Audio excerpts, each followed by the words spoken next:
koe. Mea pe lau. Si laka mua ki pe tanie. Koko mai ko si ofai. Koe ni ulau manie mo kia pe. Pe fai. Ki wae.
Moi fa hinga ai puloa.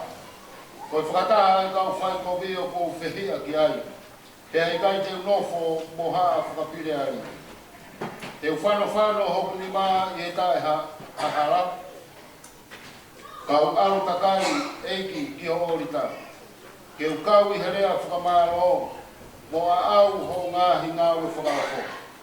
Eiki, o ko ofa ki nofoanga ko wharena. Mo i potu o kutāpani kare ai ho sikaina. Owa e hiko hoku lau maari e mo i kawanga hala. Pe koe ku moui mo i kau tangata toto ia. Ai au ki hanau ni maa hamea ke whai. Pe kua whonu ho nau tō matau i e pāanga rawaki. Ka ko au te ufo atu i he ku hau hawani. E whakata au pe ke ofa mai. O kutu hoku wae i he toka lerei. I e ngā i kau hiwa te whai e ku whakawhetai ki e eki. Amen.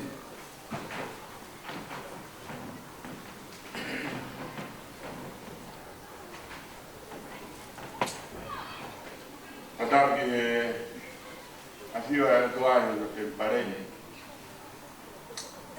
Atau que kia Paula si Paula. Tu ngai e tau i e te tu i wene diwa i tau tolu tau no tua i e Paula ki e amahuna uwei ke ya mau kolau e kare ha mata kure kata foki e fekau kure mai fekau o e potnawe vai pneumonia tapu fekau tawi o e vai koro e foki fekau kure lava mai me vai na ngawe isponi au kama inas e atanga ke hia o tau ienia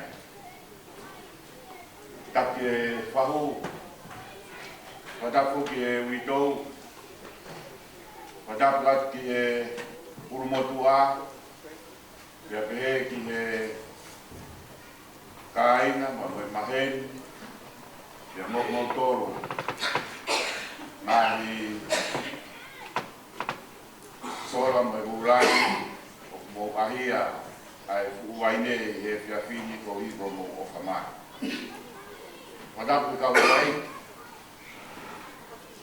oi ako vaine monia kai ataka te au ke fai haki popoaki ofa be e fiakoin ya mo a kalotola ka nga te ngia sivika kai mako ai whanau ya te he i he kalas a ya mo sias vaine monia bunga i taliu o whai tama e ki koe i he tia koe.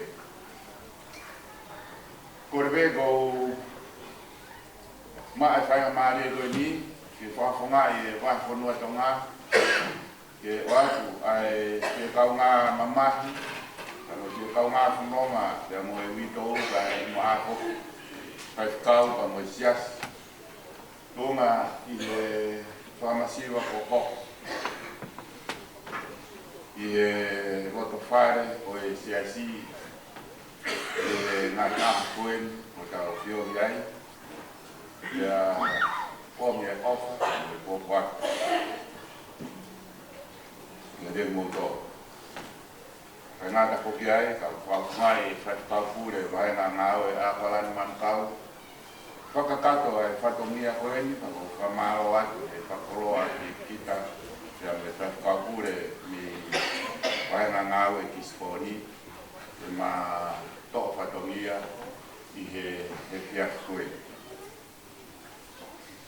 Sāme koe anai lau ka kuiai a vesi o pehe i he vesi fesi au eiki ia ke whakaata au ia siviaki ai afi ho kofua pea mo hoku mafu e ko ho o wha o ku mawhi au ia ou i ho whai mo ni e where mo whako.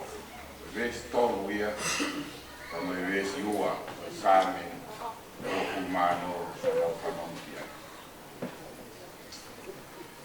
O tuko e sāme ko ni o pehe ko e sāme na e whau e te wi. Pea o tau whawhetai lage o tua, koe uhi, koe mahino, koe ikuna, koe hange o pore taki, e whatsame, o ne tau tapa, ka koe uhi, koe o tua, o kai a fio peo ngata i tua ia te tau tonu, ka kua o ki o tau loto. Pea pehe e fisi, iau pea siwi o wakai, ki hoku kofu wa, pea wakai foki ki hoku mafu. I lau koe a kau siu, pea mo isi eri to kua, koe kofu wa, koe ia, a nofu anga koe ia, koe o ngō, pea moe loto. Pea koe mafu i ana na whakaukau, koe ia, o whai ki ai, ai te hoko ki ai, ai ngahi afu, ka me ngahi wheku taku anga ko ia, koe whakaukau, ki he mafu. Te pehe rewa i he wesi hono tolu, koe ofa ai o tua, o kuma whe ao, pea pehe rewa, ai uhinga wheo hiai mo o tua, koe uhi, e morama hono siwi, oe loto, ka mo e whikau atu koe ia, ka mo e whakaukau. E mahino koe ia ko hahawa, kia lawa rewa, a whi ao koe ia, koe moe o tua. Koe whi ao ka moe o tua, mau ia. Hiri ai siwi, ai kofua mai mafu o hange ko wharea. E mahino koe ia ko whai, ai hahawa, kia ko lawa ai a whi ao, ka moe o tua. Ai tangata ko ni ngawe ko nofo e haka anga siriwa. Pea o ate kau furau ewa ko nau mamata. I anga ko ia kono haka ko ia e siriwa. Kana watu ka te hamea e tangata whai sio e te kufoni se afi mohono haka ko ia e siriwa. Ka te hamea whai ko ne nofo peo sio pe kia. Pea hiri whakamatawa he takamamata ko ia kau fulau e rewa pea nau. Funo ngati nau tolu ka toi tuu mai e toko taha he kau fulau e rewa e te mai te tangata. Tangata, o kai ke ai hao mea whai koe noko peo sio ki laro, te uama kaho ngā ue pe kai, ka kuke ilo whe kai, ko maa ai siriwa. Te pe tangata. Kui ngai a ko sio ai ki laro, ko hi ke ewa nai ai ha taimi e iai ha mei kuri, ke iai ha mea tō ki ai. Ka ko sio ai ki ai ko ne taimi ko ku moho, kia mahino ko toru ko hoko ko siriwa mo nia. Ne taimi ke ko osi e ne riri ke tasilo le rei, kia upanga hiko ko ki ai asi hake a hoku atake ko imisi i ai kia ukiro, ko moho ai hakanga siriwa ko ia, kia ko hapau. O pehe, ai anga, lau mani ai whatsame, ki fisi, pea siri ai kopua, pea moe mafu. Pea koe ne mahino ke, i he wakai koe ai otua wika kai mai whamiri. O aski hono i misi. Ia paula, pea ne ilo rewa o hapau.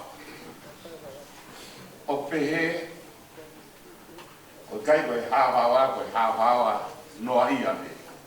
A koe winga koe hawawa, ke mau ai ngofua, pea mau ai kāu, pea mau ai pea moe keresi, ke lawa, ke wheao, pea moe o pua. Ko tāko tō peo, ki wao ai ne tūnga koe hawawa, pea une lawa, ke le mau ai wheao ko ia, pea moe o pua. O ki kai koe whahinga wheao noa ia te. A koe whiaa koea mo e tua o hange koe hiwa koea na tau hiwa i koea i he kamata a ngā pehe. Mali ko no foloto a ka ki loto fai.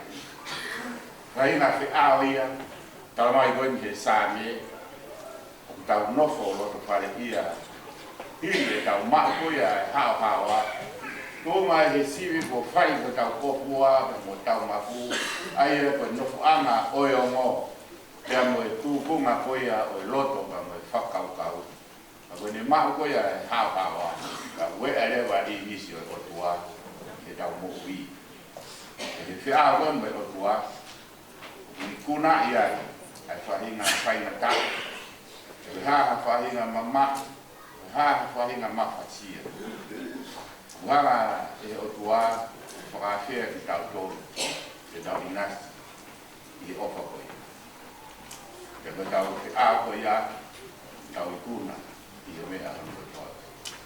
O que é pouquat of for pouquat family kai ma we go ka whanau o we kai o whanau pai ke kai ke whai ha pai a ko hi whai te a ka mo ka bebe we go yo mo whai ma wai tang whai ma wai ka ki ma wai kamu tamai o ikoi kago hi fai fe a mo tua ya mai a to o mama ko ia ka venga ko fai na ta a ve mama rawa ke tu tono umaro ko iko alo ofa ko ia ai tua ko ni hana ko ia ta na hi taranoa Maria kawak kamu tahan dan family na kubuai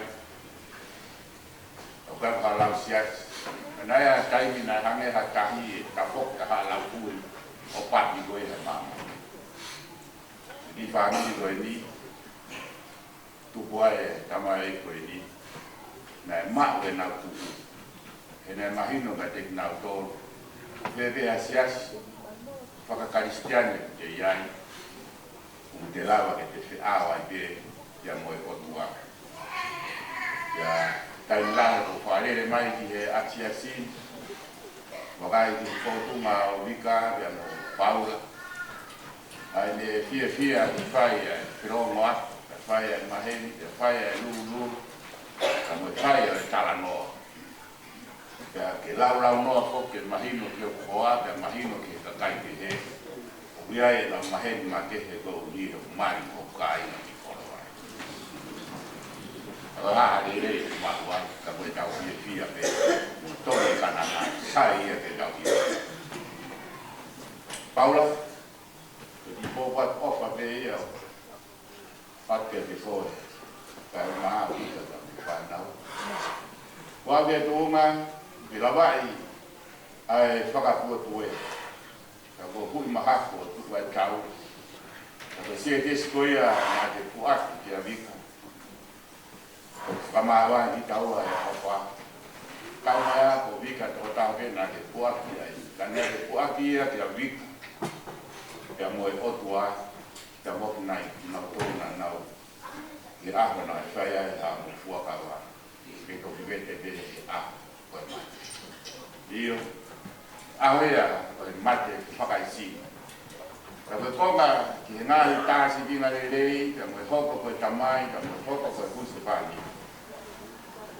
E hoko atu ia, ai ngāhi rei koe ia, ka moe wito, ai ngā hoko whānau, ki siasi, ka moe kāinga, ka konga te, ko tau te tā. Io, kisi au te iku, ka ke whakaatao, Sivi ake ai afi hofu a se mo hofu mafu. E ko ho ofa ma fe ao. Ya fo go fa mo ni e fe mo fa.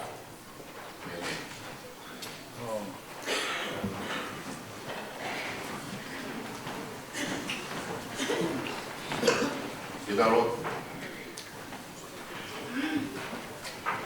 O tua ma Fiona ko ela e yoni.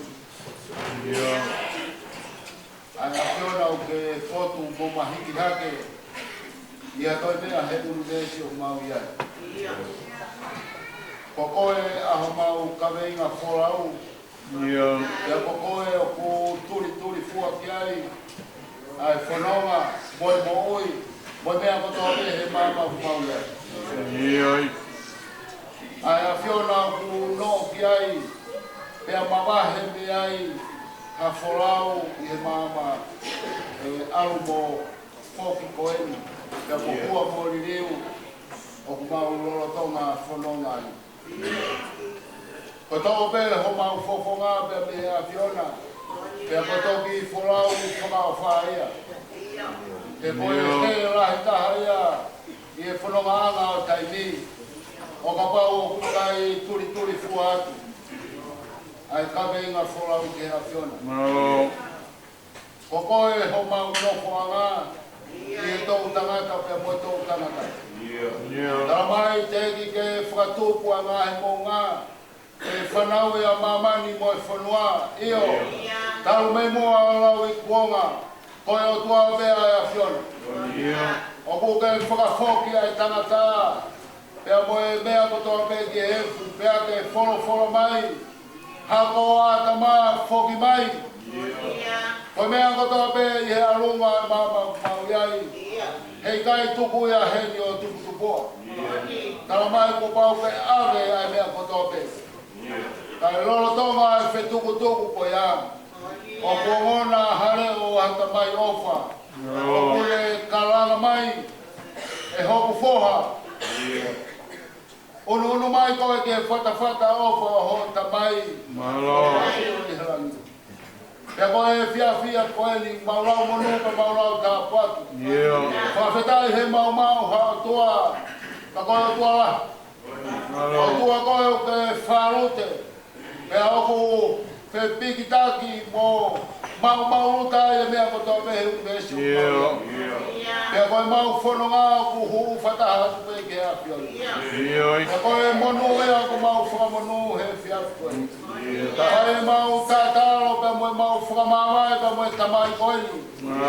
Kau kui kai ngaro e ki mau tolu. A hono whofunga a ene mo ui. E mo mea kotoa pe ai koroa ku mau inasi ai. Korotonga whanonga mau koe. O mau lotu pe e ki kau hi. O kuomo ki ate ki mau tolu e maamai. Mau lotu kau hi kau i tō vika. O mana tua bulangi kau mātara mo toi mai whami. Pea koe mau unu mai koe aho i maka whetori aki. Koe mau unu mai ke mau waiwai manawa. Mo mau wahe ai whaingata.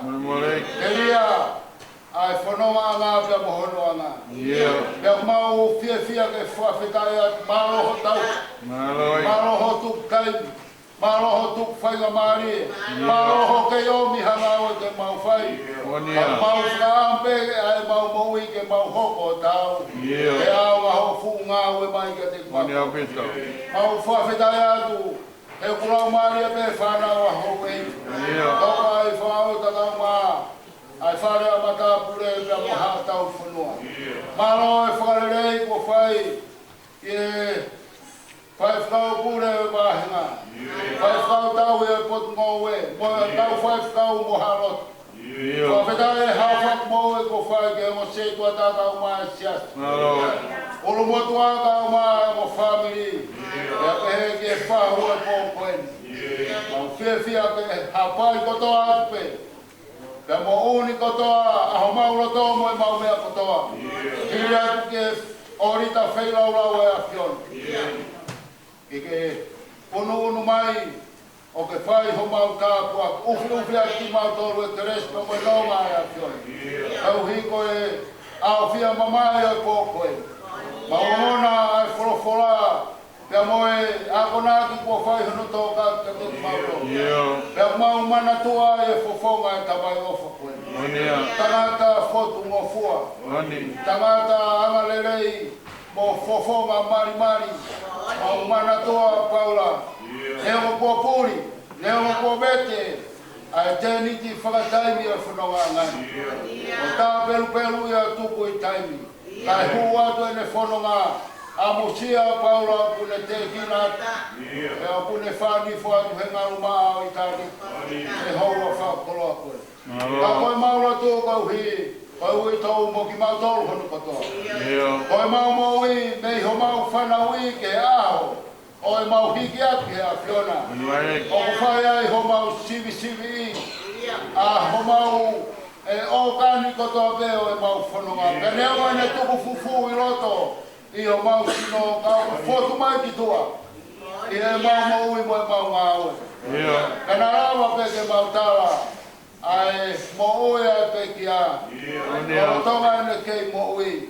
Na e fotu mai ki tua, ha kofua, ha a sini mo masani. E au tau mo ki mau tolu, ke mau ako he ngā hito o makoia. E ki mau lotu haere mai, o ke whakanofo ki mau tolu.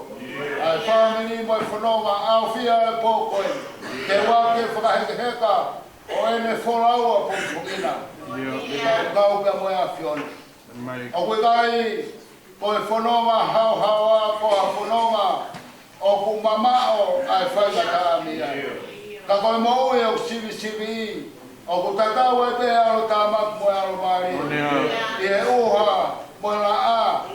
I e hawiringia pe mo e puhengia e whanonga ngā pe mo e maru. O ku mau pe ai ne tui. He o e whanonga mo e a Fiona. Ka mo e koloia mo e tāpua ke mau whamonu. Ka wange lau mari a Fiona. Haere mai o ke tūta whaki he ui tōu kau mai whanau. Loro tonga, taimi whaingata koeni. O wofianga e a Fiona he nau mana wā ke te kinato. Haere mai o moho nonga, moho whia mari e. Tūku ke wana whaiwhanga e koe ai he taimi. E hiki ai ho mau fofonga. Me mau tuku mo whaila atu ki hea Fiona. E ki haere mai a ke tau kaukia mo ea Fiona. Tau kua ki whakafoi tui. Au fia ki mau tolu e a pia mo tu. Whakamonu pia ke whakamonu ia ki mau tolu. Ke haere o mo mua ataki e mau whanonga. Kone ke mamau ha mau whalala te mau poto puka mau iwi. Ke rea mau pore ha mau e mau whai. Au fia ke whaki atu, kotoa pe ki mau tolu. Whakataa pia mo e ngā i lotu. Pia mo loto ku wholatu he au e a Fiona. O mō nā homau ia oi whakakakato mai. Ai lotu e hoa koe ni. Mō mua tato e mau whanonga. Tōke mau moi atu o whakamamau ki hoa a Fiona. A Fiona mai ai ko mau toa. Tōke mau kei nofo atu ko kakai. Ia Sisu Christ ko aro kako mau whakamukui. E nene.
no puma valo ni lima pituau au viva e vestoru va mai fa amsia e manpuna e fare tabuna e na puna via ofi mo orita e ke ure o matapa yo ngahi o a ke bege wo kia o la a au